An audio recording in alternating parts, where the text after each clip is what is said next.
Excusez-moi. Aujourd'hui, je viens faire cette vidéo par rapport à une catégorie des personnes que je vois pleurer là sur la toile. Ouais, depuis que j'ai les moyens, depuis que je suis marié, depuis que je suis riche, j'ai perdu des amis. Mais attendez, on est où là? Mes chers loulous, dans la vie là, on est avec certaines personnes, ensemble, dans le même quartier. On grandit avec certaines personnes, dans la même ville, dans le même quartier, dans les mêmes établissements. À un moment donné, quand on devient majeur, responsable, on est appelé à se séparer. Parce que chacun va vivre sa vie de son côté. On peut rester en relation au téléphone. On peut même rester physiquement ensemble. Ça veut dire que tous les week-ends, une fois par mois, on se retrouve. Mais à un moment, quand tu constates que parce que tu t'es marié ou parce que ton activité a été bénie, tu es devenu riche, tu as un ami qui a jugé que tu n'es plus de sa catégorie, il s'en va. Ne te prends pas la tête. Ne vous prenez pas la tête parce que vous êtes devenu riche ou parce que vous vous êtes marié ou parce que votre rang social a changé. Les amis sont partis. Vous vous en voulez. Ne vous en voulez pas. Ce n'est pas de votre faute. Vous savez, quand chacun de nous naît, Dieu a un plan.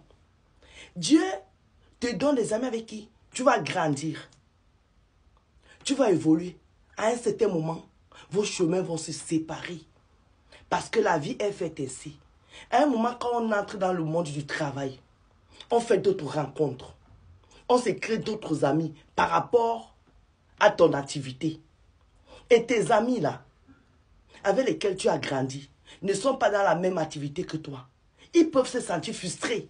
Je vais vous donner un exemple. Moi, j'ai des amis avec qui j'ai traîné à Paris ici. Des années. Quand j'ai gagné les Reines Shopping, j'ai commencé à travailler à Vox Africa. Ces amis-là sont partis parce qu'ils ont jugé qu'on n'était plus du même diapason. Ça, c'est ce qu'ils ont pensé. Moi, je ne leur ai jamais dit qu'ils n'étaient plus mes amis. À un moment, j'ai constaté qu'ils ont commencé à s'écarter. Même quand j'appelais, ils avaient du mal. Et dans mon dos, oh, elle a la télé, maintenant, elle se prend plus tard. Bref, je vais vous épargner les détails. C'est pour vous dire qu'à un moment donné, quand vous êtes avec des gens, votre activité peut faire que vos amis fuient. Parce qu'ils se sentent inférieurs à vous. Ce n'est même pas vous qui allez dire ça. C'est eux-mêmes qui vont se juger. Oui, oui, oui. Et regardez un exemple. Quand vous prenez les escaliers, il y a 6 étages. N'est-ce pas? Il y a une queue. Il y a un rang. L'un après l'autre. L'un après l'autre. La vie, c'est comme ça.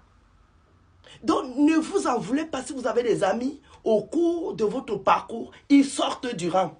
Vous les laissez respecter les choix des gens.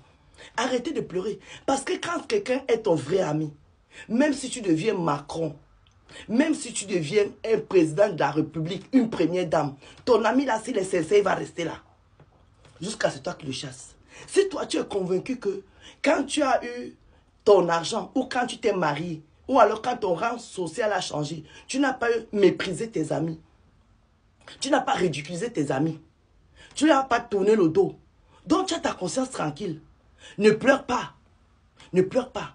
C'est que Dieu a jugé qu'en ce moment, là où il t'a positionné là, ces amis-là n'ont plus les places. Donc Dieu les fait sortir tout seul de ta vie. Et parfois c'est une bénédiction. Vous savez, à chaque étape de vie, de notre vie là, on rencontre des amis, on rencontre des gens.